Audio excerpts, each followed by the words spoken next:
So we've got a number of pieces here on the direction of the Democratic Party. So Kamala Harris has been doing her little book tour and taking some interviews. And apparently she is seriously contemplating running for president. Again, guys, let's go ahead and take a listen to this.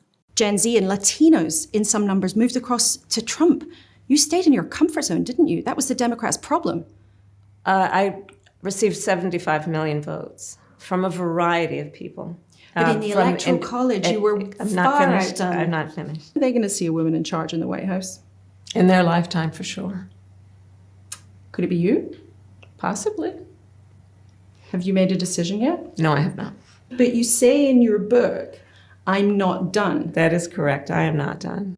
Oh my God. I don't know. Yes. I take from that she is intending to run again. I want it. It's crazy to me, Saagar, because, I mean, number one, okay, how did your two presidential races go? Number one, in the Democratic Party, you didn't even make it to the first votes, okay? So that was your first time out of the gates when voters actually got to see you in debates and, you know, like how this was gonna go. And they were like, this is not working for us. You had to drop out. Then you're handed the nomination after Biden is pushed out of the race and you lose. And, you know, I'm sympathetic. Like, I think it was a very difficult hand she was dealt. But she also made some really key mistakes and is just incapable of being sort of like a normal person and, you know, going out in the world. Everything is poll tested. She doesn't really believe in anything. It's just like, let me put my finger in the wind and try to figure out where the electorate is. And people sensed that. And now, like, I could have been open to, you know, some growth and some development if she was in the fight now. But this is just, let me write a book and let me do some self-aggrandizement at a moment when, and I'll, you know, sort of like channeling the Democratic base here, like they feel, and I feel, the country is under imminent threat, that there is all this horror that is being produced in all these communities across the country, all of this crazy shit that's going on that we're covering every day. Where have you been? Like, if you want to be a leader, that doesn't mean you just show, oh, here I am and look at my resume and aren't I next in line? No, you actually have to lead. People want to see you out there fighting. They want to see you at an ICE protest getting arrested. Like, they want to see you at the Stop Oligarchy tour. They want to see you rallying for Zoran.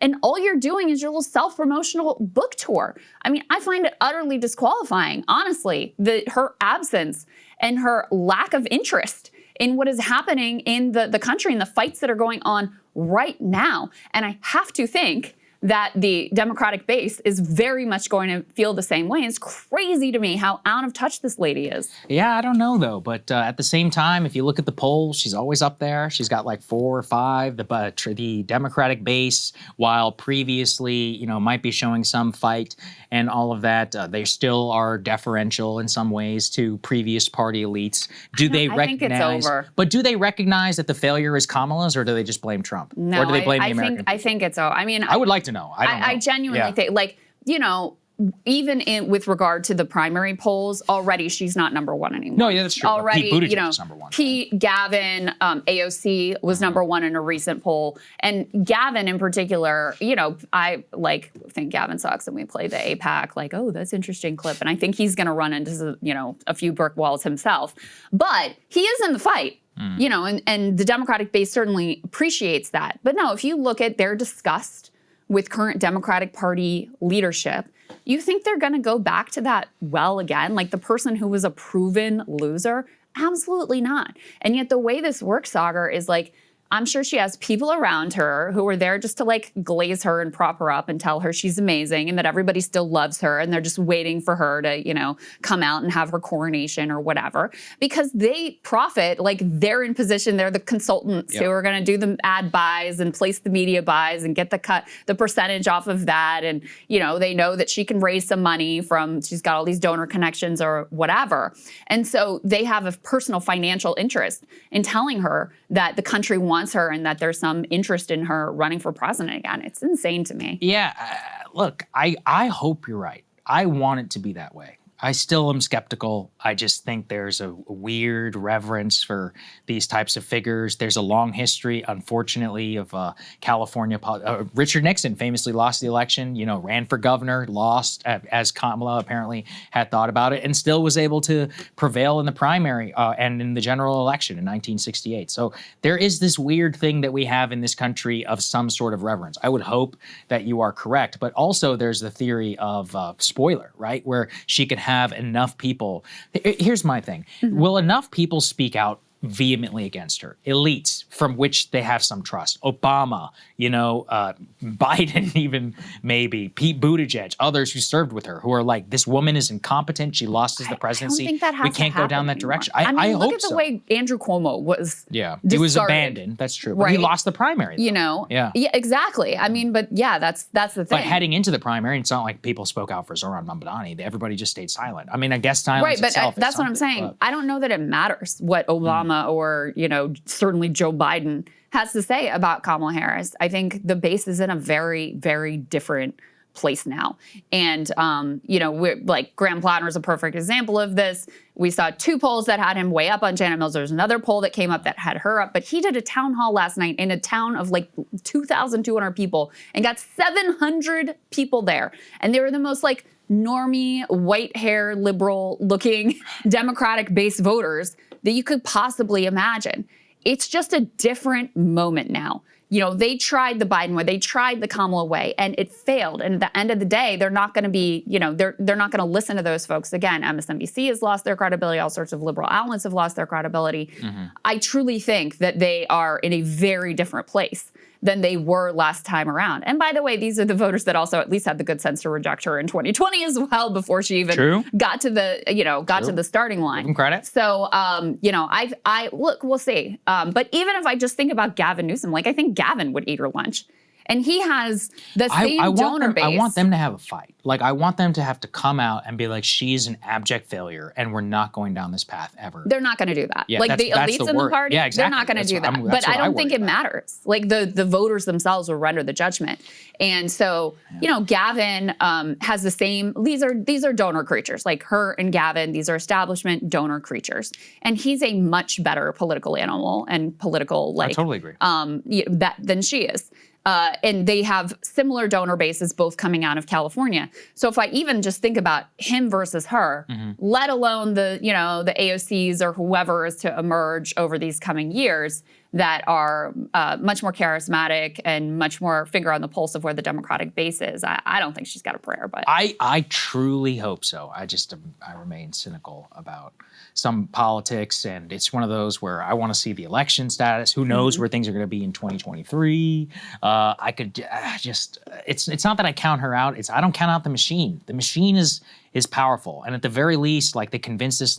Like you're saying, the voters will weigh in. I'm like, they didn't in 2024, right? I mean, they just handed her ass the nomination, and she literally got to run for president with no pushback. Even now, everyone can admit KJP was a disaster. We can admit Kamala, but there been remember? Oh, I forgot the DNC. What is it called? The retrospective, the autopsy. How they won't examine Kamala. Nobody's blaming this woman. Nobody in the party even today can be like, you were a disaster. Nobody can say it. Among the powerful. Yeah, but the way that 2020 went down is in terms of Bernie being defeated and everybody rallying around Biden was these elite figures and the media apparatus still had sway. Yeah. And when they said Biden's our guy, the base flipped immediately. I mean, it was stunning. They that does not exist anymore. Doesn't exist anymore. And Plattner, it was a long way to go, and I'm not saying that he's going to win. I don't know what's going to happen in Maine. But, they threw everything they had at him. In a 2020 era, it would have been enough. He would have had to drop out. He wouldn't have even gotten to this place to start with, right? Janet Mills is here. She's the sitting governor of Maine. Of course we're going to back Janet Mills. Who do you think you are?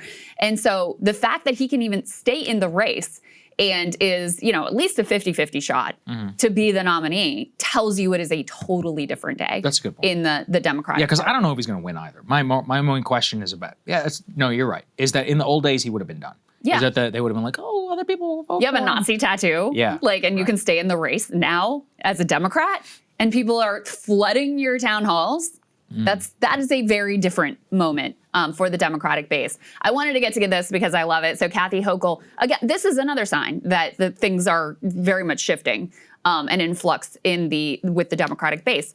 Kathy Hochul felt the pressure to go and rally with Zoran. At this rally, it was Bernie, AOC, Zoran, and Brad Lander and others, and Kathy Hochul, who had positioned herself previously as this very moderate centrist-y figure. And the crowd chants at her aggressively, tax the rich, because Zoran needs the Albanese cooperation in order to fund things like free childcare. And she has opposed that. And so the crowd is aware of that. And so they're chanting tax the rich. Zoran has to kind of come out and save her so she doesn't get booed off the stage. And so she gets asked about this moment. It's a very Kamala Harris answer that she gives here. And she pretends she didn't hear, she didn't know that they were saying tax the rich. She thought they were saying let's go Bills or something like that. Claims that she said, yeah. Let's take a listen to D2. I thought they were saying "Let's go Bills." I wasn't sure. When you're up there, I heard some noise. I heard a lot of cheers, but later on, it became clear to me that I know there's passion for that.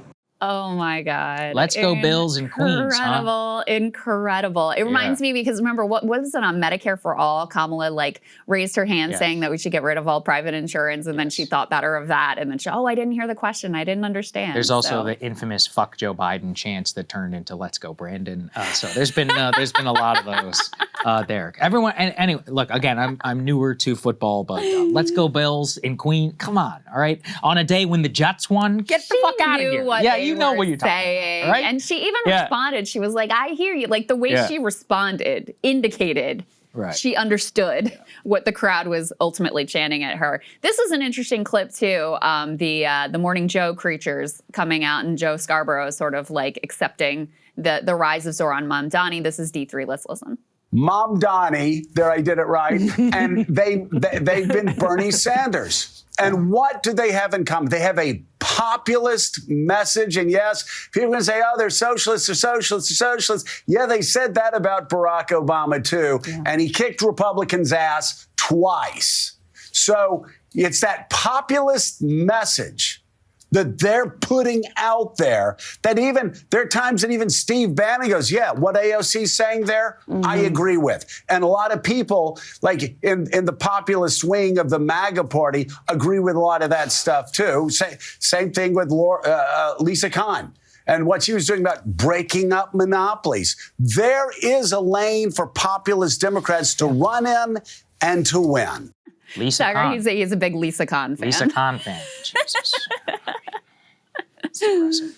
Amazing stuff. Yeah. But I mean, for him to, give Zoran any and not back Cuomo or stay neutral or whatever. I mean, this man hated Bernie Sanders back during both of his runs. So again, shows you he's trying to have his, finger in the wind of where things are. Well, he's a New York City resident. He wants to stay on the good side. And, we'll see. I do think it's all interesting. Actually, he probably lives in New Jersey. I don't know. Or Connecticut. I bet he lives in Connecticut. You don't think he's a Manhattan guy? I think he's a Connecticut He does give guy. me Connecticut vibes. Yeah. He gives me Connecticut tax. I'm going to look it up while you're talking. Totally right. I don't know. At the same time, him and Mika are so into the social scene. I kind of think they are. So here's my theory, because I know that they have a house in Florida. They are 6-month and 1-day people in Florida, and the rest of the time, Manhattan, Oh, damn. I'll get him. I would have guessed. I would have guessed Manhattan penthouse for 5 months and 29 days for tax dodging status. They do also have a place in Florida. Okay, all right. See, I knew that at least. Yeah. Let's stick with this, though, because I think this is fascinating. This kind of gets to the Zoran point. Let's put this new chart up on the screen. This is from a new kind of centrist platform thing called Deciding to Win. And they put out a bunch of polling on the Democratic Party. And I thought this was absolutely fascinating. This is the change in the frequency per 1,000 words of select terms in the party platform from 2012 to 2014. So the mention of jobs from 2012 percentage change to 2014 was minus 47%. Economic is minus 48%. Middle class was minus 79%. Economy minus 50. Work minus 19. Veteran minus 31. Criminal minus 30. Small business minus 23. Equity plus 766. Reproductive plus 766. LGBT plus 1,044. Guns plus 725. Climate plus 150. And white, black, Latino up 11,000 or 1,100% in percentage change in the Democratic Democratic platform. By the way, another thing that they note, just to kind of the managerial bureaucratic creep of the Democratic Party platform, is that it just became super long. It was pages and pages and pages long. And what I thought was so instructive, I think I borrowed this from Josh Barrow, one of the best things Trump did for the Republican Party platform is he made it like 2 pages. He was like, we're going to make America great, safe, and awesome again. And that's it. No policies, like really inside of it. And it was deeply, like it was short, it was understandable. What this kind of demonstrated to me was all of those like constituent check marks around land acknowledgements, trans, LGBT, immigration. You can see the job all starting to go down in there. Like that was the cultural takeover over any economic message. And fundamentally, like,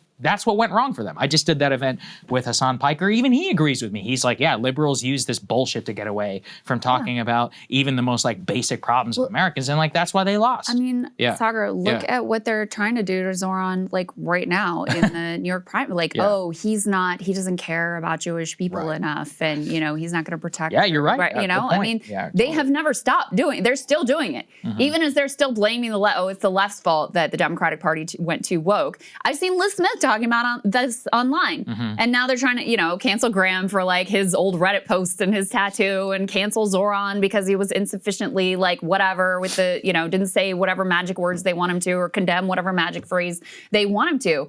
This is the liberal playbook. Now, I'm not going to say, so they're the originators of this direction because they saw that post-financial collapse, coming into the later part of the Obama years, you can see this economic discontent. You can see the rise of this like Bernie-style populist energy in the party, and they've got to block it. And rather than, you know, saying, oh, well, they realize that just selling the same old centrism isn't going to work. So Hillary in particular, of course, Ryan wrote the book on this, literally. Hillary in particular pioneers, I'm going to sort of position myself like I'm actually to the left of Bernie because he doesn't care enough about racism. He doesn't care enough and talk enough about sexism, and breaking up the big banks isn't going to end racism. And that is what she uses aggressively to defeat Bernie and his movement and tag his followers as toxic Bernie bros who are misogynistic and racist and sexist. So they roll out this playbook. Now, then the Bernie Sanders wing adopts a lot of this language as well. So they sort of join in this project. So then you have a whole of party project that is in this very, you know, cultural identity direction. Of course, Bernie always holds on to like his core populist values, but adopts a lot more of this language. But it really does come from liberals trying to defeat the left. And again, we know that because they're literally still using that playbook to this day. So I do think it's a longer conversation about this whole study that they did. It's, you know, it's a lot of centrists like Biden people and whatever that put this out. There's a longer conversation about that. But this chart in particular, I think, is very useful and very instructive over the reason why people rightly felt that this party is really not focused on economic issues. They, you know, have abandoned their commitment to delivering for the working class, and, you know, are, you know, talking about things that are not core to my life and feel disconnected from me, and that I may, you know, really disagree with. People are not crazy to feel that way, is the bottom line here. 100%. You know, the other thing is if you look at the most unpopular Democratic positions from the same graphic, number one is the least popular position is abolish the police. Number 2 is prisons. Number 3, provide free health care to illegals. 4, lowering the voting age to 16. 5, cutting police budgets by 10. 6, getting rid of tracking in schools. 7, increase refugee admissions. 10, restore affirmative action in college admissions. Like, all of these are cultural policies. Do you know what I'm saying? Yeah. And it's one of those, no shit that the right wins. I've been trying to say this now on the show for like 5 years. I'm like, if you're going to cling to this stuff, you just have no idea how you're able to lose it.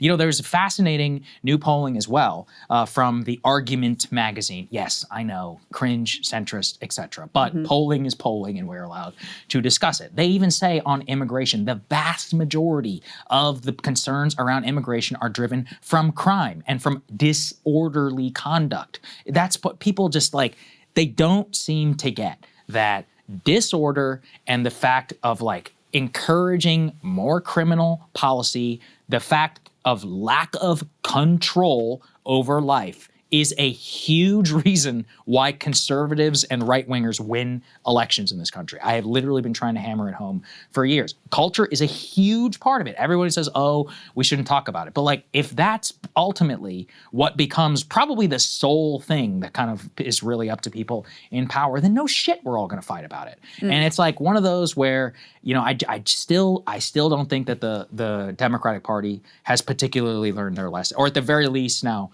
currently. Like I'm personally skeptical. I could see it still going in that direction. Well, the view I have is that I really think that the analyses where you just, okay, let's pull everybody's position and let's try to locate ourselves in the center. Like that is not how Trump won. In fact, 100%. You're right. This like thing that just came out, which is overall the message is like, that's why Democrats need to be more centrist. That's the takeaway, which, you know, we've get these similar analyses a million times. It reminds me very much of the autopsy post-2012 when Mitt Romney lost and there's a similar Republican like, we need to move to the center. Yeah. We got to do something different on immigration. We're losing Latinos. We're never going to win them back. And then Trump comes in and is like, fuck you. I'm going to be radical on these issues, actually, and completely transforms the electorate because he has a forceful narrative and he's not out there polling but he takes a lot of positions that are wildly unpopular. But he has a story that he is selling that made sense to a lot of people, and he sells it aggressively. And people feel like, oh, and he's going to fight for it. Like, I believe that he's going to say the things and do the things that he needs to do to, you know, right the wrongs and allow the heroes of his particular story to succeed. You guys know all the ways that I think that story is bad and wrong, et cetera, but he has one. Democrats don't. Instead, they do these analyses and they look at the poll and they try to situate themselves in the middle rather than telling a story and demonstrating to people that are going to actually fight for something that makes sense, that lands, that has a logic, that resonates in people's lives. So that's why some of these analyses are really like, it's interesting to get the information and there's, you know, I'm not saying it's like not useful at all, but I think that way of doing politics is actually the way the Democratic Party has been trying to do politics, assuming the public sentiment is static, assuming this is the way that people actually choose their leaders. And it's just not how politics actually works. Very true. Absolutely right. And I'm glad you said it. I do think, though, that what the graphic proves is that the cultural mentions actually became the dominating thing that they became known Agree. for. Yeah, And I agree. That's all I'm really just pointing out is that how much of these are an albatross around the neck, and because they still don't really stand for much. I'm personally still skeptical going into the midterm elections that that's happening because, again, you know, at this point, the Tea Party was an organized force. There were dozens of candidates all across the country. There was money behind it, and everyone says, oh, that's just because. Like, I'm sorry, you guys don't understand. Yes, there was money behind it. There were literally organic chapters rising up across the nation,